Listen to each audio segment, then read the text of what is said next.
स्वागत है आप सभी का। नमस्कार, मैं हूं आपके साथ प्रीति और आप देख रहे हैं सुबह 9 बजे। शुरुआत हेडलाइंस के साथ। केंद्र सरकार भूमि अधिग्रहण पर तीसरी बार लाएगी अध्यादेश। कांग्रेस के संयुक्त समिति की सिफारिशों तक इंतजार करने की नसीहत। तेलंगाना में राहुल गांधी की पदयात्रा शुरू। प्रधानमंत्री का बीजिंग में भव्य स्वागत। चीन के प्रधानमंत्री के साथ शिखर वार्ता जारी। कारोबार समेत कई समझौतों की उम्मीद। इराक में बंधक बनाए गए सभी 39 भारतीय सुरक्षित। पीड़ित परिवारों से 7वीं बार मिली विदेश मंत्री। सुरक्षित स्वदेश वापसी का दिलाया भरोसा।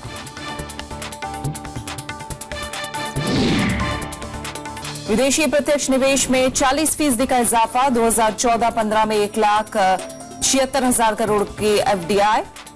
भुगतान संतुलन में सुधार लाने में मदद। आरबीआई की साइबर सुरक्षा पुख्ता बनाने की कवायद।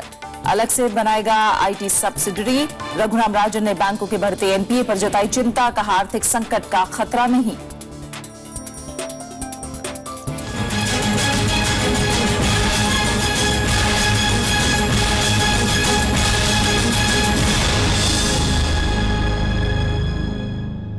प्रधानमंत्री नरेंद्र मोदी के चीन दौरे का आज दूसरा दिन है। प्रधानमंत्री को बीजिंग के ग्रेट हॉल ऑफ पीपल में गार्ड ऑफ ऑनर दिया गया। इस मौके पर चीन के प्रधानमंत्री ली कक्षांग भी उनके साथ मौजूद थे। इसके बाद दोनों प्रधानमंत्रियों के बीच शिखर वार्ता शुरू हुई। इस दौरान कई अहम समझौतों पर हस्ताक्षर किए जाने हैं। दोनों देशों का मुख्य जोर आपसी व्यापार को बढ़ाने पर है। भारत को इन समझौतों से व्यापारिक संतुलन सुधारने में काफी मदद मिलेगी।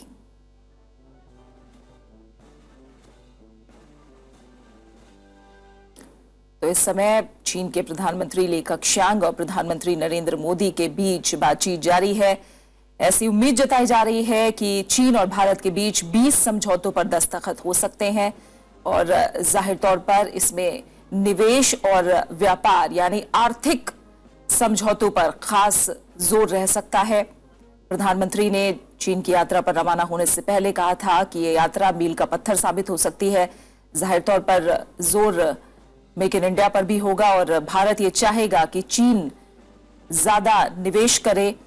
भारत एक बड़ा बाजार चीन के लिए है और इस समय आयात भारत चीन से ज्यादा करता है। जोर होगा कि अब निर्यात में भी भारत आगे आए और व्यापारिक संतुलन को सुधारा जाए।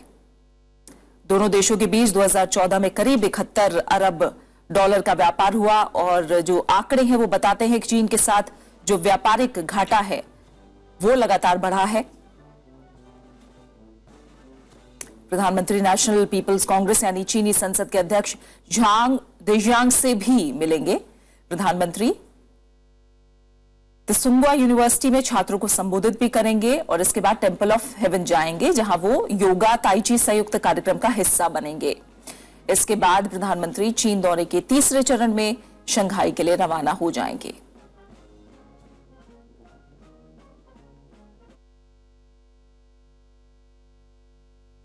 और इससे पहले कल प्रधानमंत्री नरेंद्र मोदी ने राष्ट्रपति शी जिनपिंग के साथ विश्वास बढ़ाने के उपायों पर चर्चा की। दोनों नेताओं ने सीमा विवाद और दोनों देशों में बहने वाली नदियों पर बात की। माना जा रहा है कि इसी के आधार पर बीजिंग में दोनों देशों के बीच आज नए समझौतों पर हस्ताक्षर होंगे।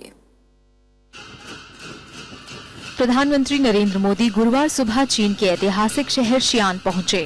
एयरपोर्ट पर उनके स्वागत में चीन के नौजवान झंडे लिए खड़े थे। वे शियान के टेराकोटा म्यूजियम गए और बौद्ध मंदिर वाइल्ड गूस पैगोडा भी गए। यहाँ प्रधानमंत्री मोदी ने अपने अंदाज से लोगों का दिल जीत लिया। शियान चीन के राष्ट्रपति शी जिनपिंग का पुश्तैनी शहर है और यहाँ जिनपिंग की प्रधानमंत्री नरेंद्र मोदी से मुलाकात हुई। शांगजी गेस्ट हाउस में दोनों नेताओं के बीच करीब 1.5 घंटे तक शिखर वार्ता हुई। शिखर वार्ता में आतंकवाद से लेकर भारत में चीन के निवेश और व्यापार तक बात हुई। On the political side, strengthening trust, increasing convergence, political issues came up, boundary issues came up, including peace and tranquility on the border, trans-border rivers came up, trade and trade deficit issues came up, improving investment climate, there was some discussion on challenges of reform in India and China. President Xi spoke about the miracle of Gujarat, which Prime Minister had done as Chief Minister, and now that he was Prime Minister, the possibilities for the Indian economy. दोनों नेताओं ने सीमा विवाद के मुद्दे पर भी बात की। प्रधानमंत्री मोदी ने हाल ही में पाकिस्तान अधिकृत कश्मीर में चीन के निवेश का मामला भी उठाया। भारत में चीन के राजदूत ने कहा कि बातचीत सकारात्मक माहौल में हुई। Practical and very important, and both sides expressed their goodwill to deepen our relationship and discussed the concrete matters that of both interests. प्रधानमंत्री नरेंद्र मोदी देर शाम शियान से बीजिंग के लिए रवाना हो गए। चीनी राष्ट्रपति शी जिनपिंग ने जिस तरह से किसी विदेशी नेता का पहली बार अपने गृह प्रदेश में स्वागत किया, उससे ये स्पष्ट है कि दोनों देशों के नेताओं के बीच नजदीकियां बढ़ी हैं। ये भी स्पष्ट है कि अब चीन भारत को पहले से ज्यादा अहमियत दे रहा है। उम्मीद की जा सकती है कि इन नजदीकियों से विश्वास के नए दरवाजे खुलेंगे। कैमरामैन प्रशांत कर्माकर के साथ अमृता राय, राज्यसभा टीवी के लिए। और खबरों में आगे बढ़ते हैं। इराक में आईएस के कैद में सभी 39 भारतीय सुरक्षित हैं। बंदी बनाए गए लोगों के परिजनों से 7वीं बार विदेश मंत्री सुषमा स्वराज ने मुलाकात करके इस बात का भरोसा दिलाया। उन्होंने परिवार वालों से उनके सुरक्षित स्वदेश वापसी की बात कही है। विदेश मंत्री ने कहा कि सूत्रों के मुताबिक आईएस द्वारा बंधक बनाए गए सभी भारतीय नागरिक जिंदा हैं। उन्होंने हरजीत मसीह के दावों को गलत करार दिया। सुषमा स्वराज ने कहा कि सरकार बंदी बनाए गए लोगों की जल्द रिहाई के लिए गंभीरता से प्रयास कर रही है। इन लोगों को करीब 1 साल पहले जून में आईएस आतंकियों ने मोसुल में बंदी बनाया था। पिछले सत्र तक मेरे पास 6 सोर्सेज थे जिनके माध्यम से ये पता लग रहा था कि वो जिंदा हैं। अब उसमें 2 और जुड़ गए और 8वां सोर्स तो इतना ज्यादा रिलायबल, इतना विश्वसनीय है कि उसकी बात पर ना भरोसा करने का कोई सवाल ही पैदा नहीं होता। तो उन्होंने साफ कहा है कि वो 39 लोग जिंदा हैं। केंद्र सरकार भूमि अधिग्रहण पर तीसरी बार भी अध्यादेश जारी कर सकती है। ग्रामीण विकास मंत्री चौधरी बीरेंद्र सिंह ने कल कोच्चि में कहा कि अध्यादेश के प्रावधानों को जारी रखने के लिए ताजा अध्यादेश जारी करने से सरकार पीछे नहीं हटेगी। कांग्रेस ने इसे एनडीए सरकार का तानाशाही रवैया करार दिया है। भूमि अधिग्रहण विधेयक पर सरकार पीछे हटने के मूड में नहीं है। इस मसले पर अब तक 2 बार अध्यादेश लाने के बाद केंद्र सरकार तीसरी बार भी अध्यादेश की तैयारी में है। ग्रामीण विकास मंत्री चौधरी बीरेंद्र सिंह ने कल इसकी पुष्टि की। These are the 13 legislation which were already out of the purview of the present 2013 legislation. So to include those, we had to issue because that was the last date. So we had to issue that ordinance, and now for the continuation of that ordinance, if we are to issue another fresh ordinance, it would be. Congress ने तीसरी बार अध्यादेश लाने के फैसले की निंदा की है। कांग्रेस का कहना है कि सरकार को संसद की संयुक्त समिति की सिफारिशें आने तक ऐसा कोई भी कदम नहीं उठाना चाहिए। We condemn its repromulgation. If government is sincere, if Mr. Modi is sincere about interest of farmers, they must forthwith withdraw the ordinance and await a report of the Joint Parliamentary Committee which will reaffirm the 2013 law that Congress passed. विपक्ष और कुछ सहयोगी दलों के कड़े विरोध की वजह से केंद्र सरकार ने भूमि अधिग्रहण विधेयक को संसद की संयुक्त समिति के सुपुर्द कर दिया है। समिति मॉनसून सत्र के पहले दिन रिपोर्ट सौंपेगी। इस बीच वित्त मंत्री अरुण जेटली ने भरोसा जताया कि संयुक्त समिति के जरिए विधेयक पर आम सहमति बनाने में मदद मिलेगी। Bureau report, Rajya Sabha TV. CPI ने जमीन अधिग्रहण विधेयक को संसद की संयुक्त समिति को भेजे जाने की निंदा करते हुए इस विधेयक को वापस लेने की मांग की। पार्टी ने इसे उद्योगपतियों को फायदा पहुंचाने और किसान के हितों के खिलाफ बताकर देश के कई शहरों में कल प्रदर्शन भी किया। दिल्ली के जंतर मंतर समेत देश के अलग अलग हिस्सों में सीपीआई ने जमीन अधिग्रहण अध्यादेश के खिलाफ विरोध प्रदर्शन किया। सीपीआई ने केंद्र सरकार पर किसानों और मजदूरों के हक को कुचलने का आरोप लगाया। ये ऑर्डिनेंस वापस लेना चाहिए। ये पूरा ऑर्डिनेंस देश में किसानों के खिलाफ में है। कॉर्पोरेट्स का प्रो कॉर्पोरेट पॉलिसीज है ये। सीपीआई ने जमीन विधेयक को संयुक्त समिति में भेजे जाने के फैसले को गलत ठहराया। सीपीआई ने कहा कि सरकार राज्यसभा में अल्पमत में है, लिहाजा दूसरे तौर तरीके अपनाकर बिल को पारित कराना चाहती है। ये जबरदस्ती पास करते थे अगर सड़क पे और पार्लियामेंट में विरोध नहीं होता और अगर राज्यसभा में इनको मुश्किल नहीं आती। अब फिर इन्होंने जेपीसी को भेजा है तो प्रोसेस तो वही लंबी चलेगी, लेकिन उस प्रोसेस में जो देश की जनता के बीच में ये सच्चाई चली गई है। तमाम वाम दलों और बिल के खिलाफ खड़े संगठनों को साथ लेकर सीपीआई सरकार के खिलाफ बड़ा आंदोलन करने की तैयारी में है। जमीन अधिग्रहण विधेयक के प्रावधानों को लागू करने के लिए सरकार 2 बार अध्यादेश ला चुकी है। लोकसभा के बजट सत्र में इस विधेयक को संसद की संयुक्त समिति में भेजा गया है। प्रणव गोस्वामी, राज्यसभा टीवी। केंद्र सरकार की किसान विरोधी नीति के खिलाफ कांग्रेस उपाध्यक्ष राहुल गांधी ने आज तेलंगाना के आदिलाबाद जिले में पदयात्रा शुरू कर दी है। इस दौरान वो किसानों से मुलाकात करके उनकी समस्याओं को जानने की कोशिश कर रहे हैं। उनके साथ कई वरिष्ठ कांग्रेस नेता भी इस पदयात्रा में शामिल हैं। राहुल गांधी कल शाम दिल्ली से मध्य महाराष्ट्र के नांदेड़ उतरे, जहां से वो सड़क मार्ग से रात के वक्त तेलंगाना के आदिलाबाद जिले के निर्मल पहुंचे। कांग्रेस उपाध्यक्ष की ये पदयात्रा पहले 13 मई से शुरू होने वाली थी, लेकिन लोकसभा के बजट सत्र की अवधि बढ़ने की वजह से इसकी तारीखें बढ़ा दी गईं। तेलंगाना के कांग्रेस नेताओं ने जोर देकर कहा है कि राहुल गांधी की पदयात्रा किसानों में भरोसा पैदा करेगी। काले धन के खिलाफ विधेयक को धन विधेयक के रूप में पेश करने के लिए कांग्रेस ने सरकार की आलोचना की है। राज्यसभा में नेता विपक्ष गुलाम नबी आजाद ने आरोप लगाया कि सरकार ऊपरी सदन की मर्यादा का ध्यान नहीं रख रही है। बीजेपी ने पलटवार करते हुए कहा कि कांग्रेस के पास मुद्दों की कमी है। संसद का बजट सत्र खत्म होने के एक दिन बाद ही कांग्रेस ने सरकार पर आरोपों की झड़ी लगा दी। पार्टी नेता गुलाम नबी आजाद ने कहा कि काले धन के खिलाफ लाए गए बिल को धन विधेयक नहीं माना जाना चाहिए था। उन्होंने कहा कि धन विधेयकों पर राज्यसभा सिर्फ चर्चा कर सकती है और लोकसभा उसके संशोधनों को मानने के लिए बाध्य नहीं है। There in Lok Sabha they have a majority, they will bulldoze. Here they do not have the majority, and then they make the normal bills into the money bills. वहीं लोकसभा में कांग्रेस के नेता मल्लिकार्जुन खड़गे ने कहा कि सरकार संसदीय समितियों की भूमिका को नजरअंदाज कर रही है। Standing committee, joint select committee या सेलेक्ट कमेटी में अगर भेजने से ये होता है कि वहां पर उसको ज्यादा से ज्यादा एक चर्चा होती है, कुछ लोग रूल्स हैं तो रेटिफाई कर सकते हैं, उसको सरकार को भी फायदा होता है।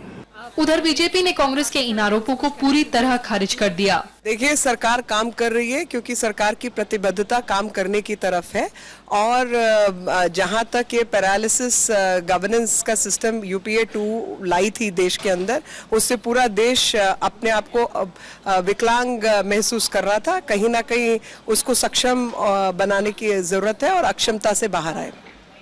सरकार का आरोप है कि कांग्रेस राज्यसभा में अहम बिलों को पारित कराने में बाधा डाल रही है, जबकि कांग्रेस कहती है कि सरकार लोकसभा में अपने बहुमत का दुरुपयोग कर रही है। Kriti Mishra, Rajya Sabha TV. Supreme Court ने नोएडा एक्सटेंशन में फ्लैट खरीदने वालों को बड़ी राहत दी है, लेकिन उन्हें घर के लिए अब ज्यादा कीमत चुकानी पड़ सकती है। कोर्ट ने जमीन अधिग्रहण के खिलाफ किसानों की याचिका रद्द कर दी है। हालांकि किसानों को 64% मुआवजे के इलाहाबाद हाईकोर्ट के फैसले को सर्वोच्च अदालत ने बरकरार रखा है। सुप्रीम कोर्ट ने ग्रेटर नोएडा में भूमि अधिग्रहण को रद्द करने से इनकार कर दिया है। कोर्ट ने जमीन अधिग्रहण के खिलाफ यहां के 65 गांवों के किसानों की याचिका गुरुवार को रद्द कर दी। नोएडा एक्सटेंशन में फ्लैट खरीदने वालों के लिए सुप्रीम कोर्ट का यह फैसला राहत भरा है।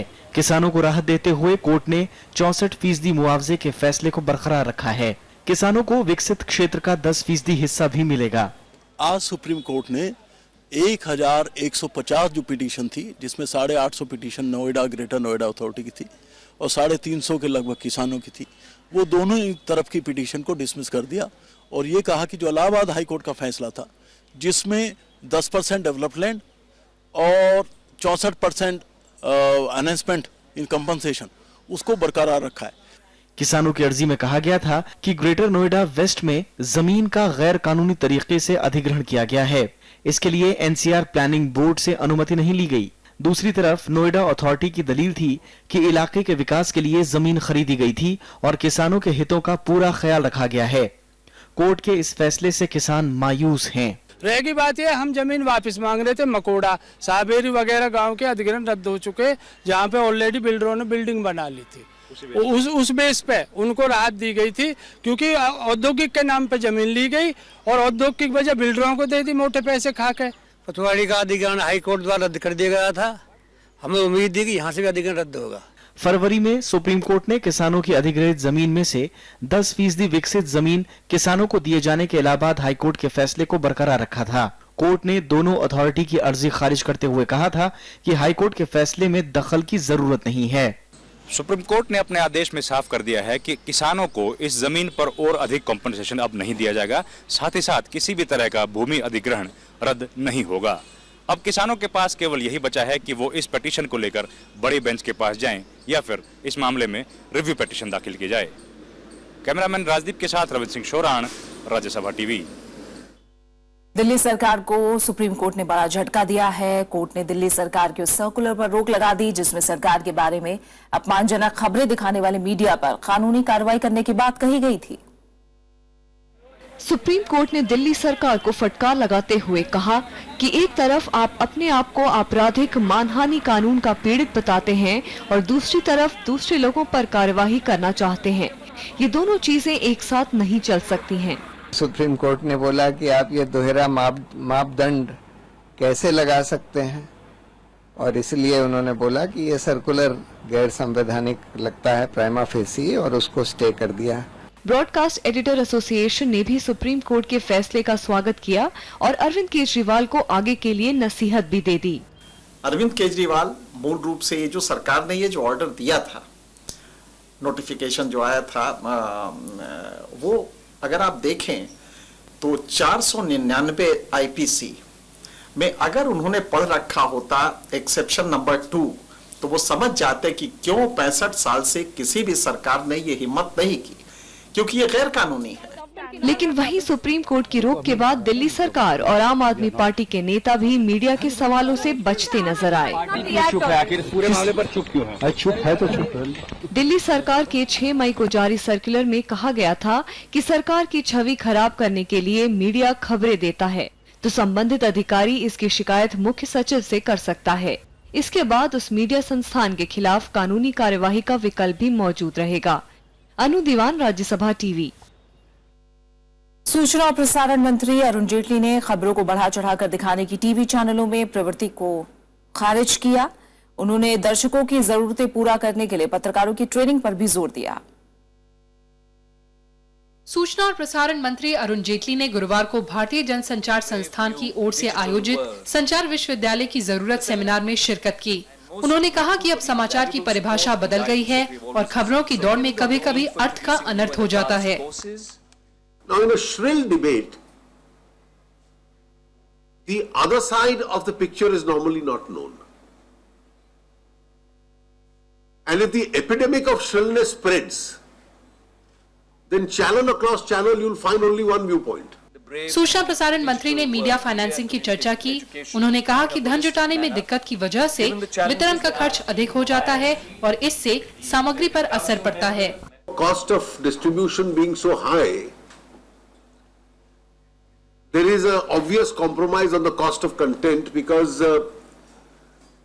the width of the advertising and the quantum of advertising available is almost static or maybe growing marginally. Arun Jaitley ने कहा कि विवादों के जरिए खबरों को बढ़ा चढ़ाकर दिखाने की कोशिश होती है। इस वजह से कभी-कभी गंभीर खबरों को भी जगह नहीं मिल पाती। प्रीति मिश्रा, राज्यसभा टीवी। और आइए आपको सीधा समय बीजिंग लिए चलते हैं, जहां प्रेस वार्ता हो रही है। प्रधानमंत्री चीन के दौरे पर हैं।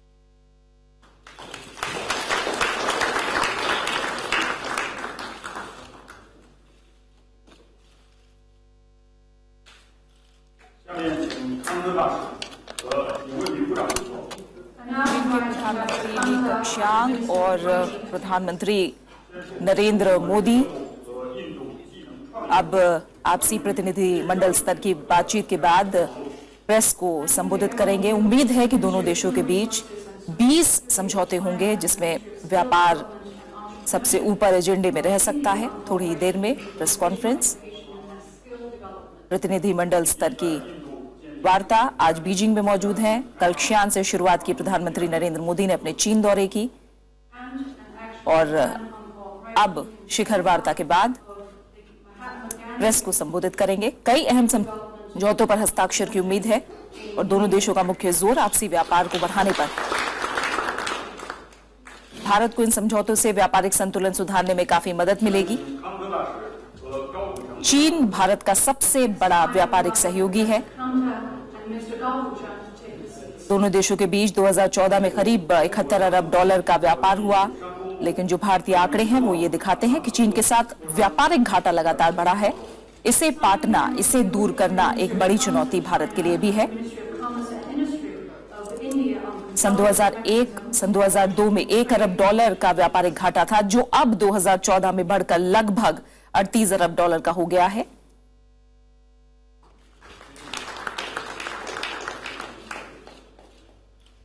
प्रधानमंत्री ने चीन दौरे के शुरू होने से पहले उम्मीद जताई कि वो इस बात को लेकर आश्वस्त हैं कि चीन यात्रा से बहुत बड़े पैमाने पर आर्थिक सहयोग की आधारशिला रखी जाएगी।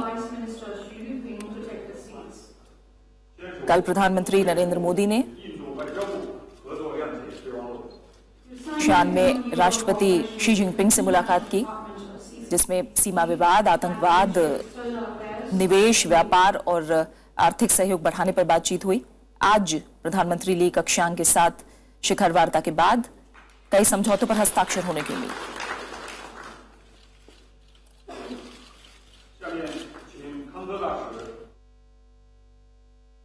और इस बारे में ज्यादा जानकारी के लिए हम रुख करते रहेंगे बीजिंग का। फिलहाल आगे बढ़ते हैं। साइबर सुरक्षा को पुख्ता बनाने के मद्देनजर रिजर्व बैंक IT सब्सिडियरी बनाने पर विचार कर रहा है।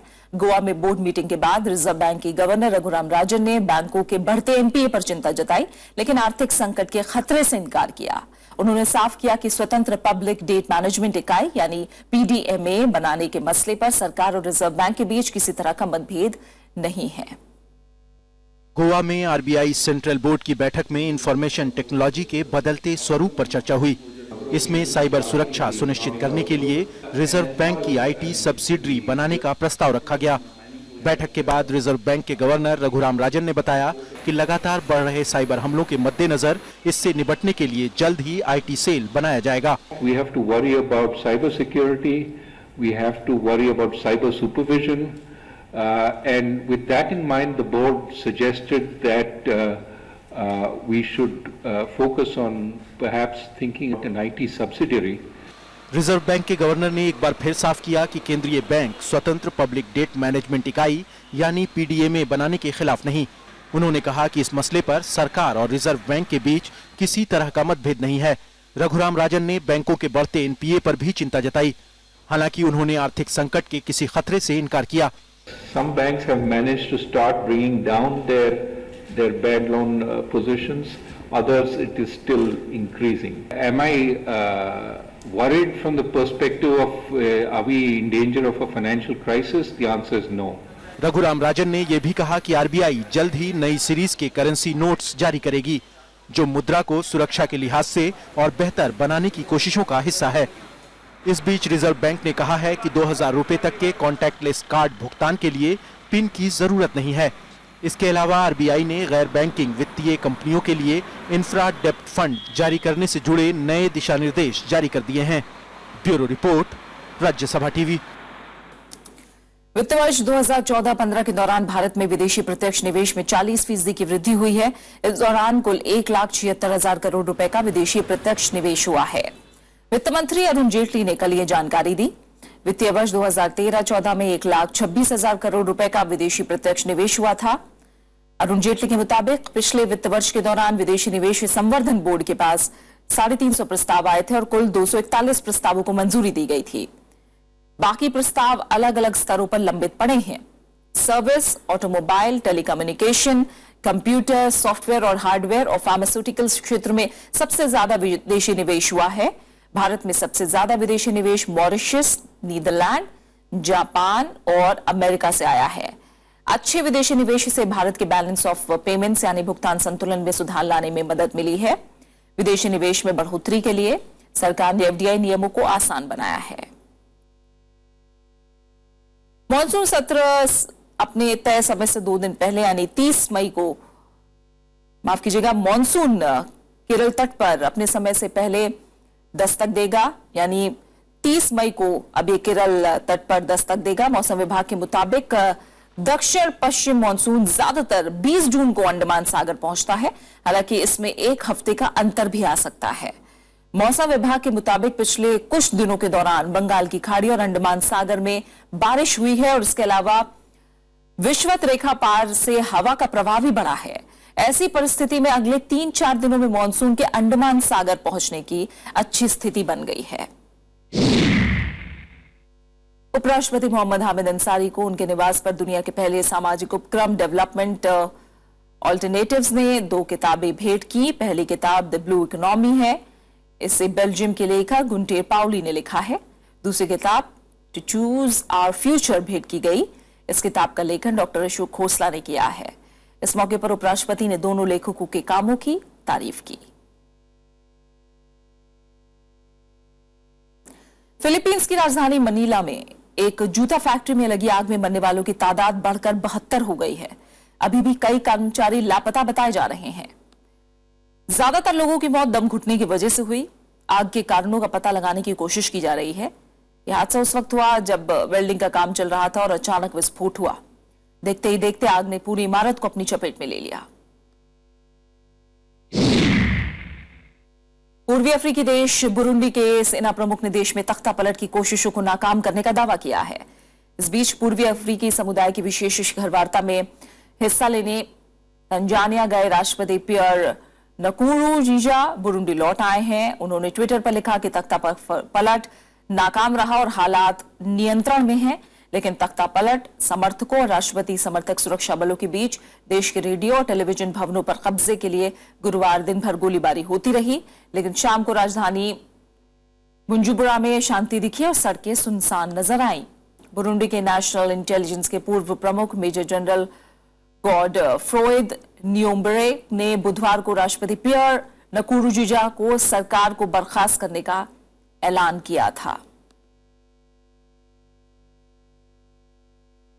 और इसी के साथ फिलहाल इस बुलेटिन में इतना ही। आखिर में एक नजर हेडलाइंस पर। केंद्र सरकार भूमि अधिग्रहण पर तीसरी बार लाएगी अध्यादेश। कांग्रेस की संयुक्त समिति की सिफारिशों तक इंतजार करने की नसीहत। तेलंगाना में राहुल गांधी की पदयात्रा शुरू।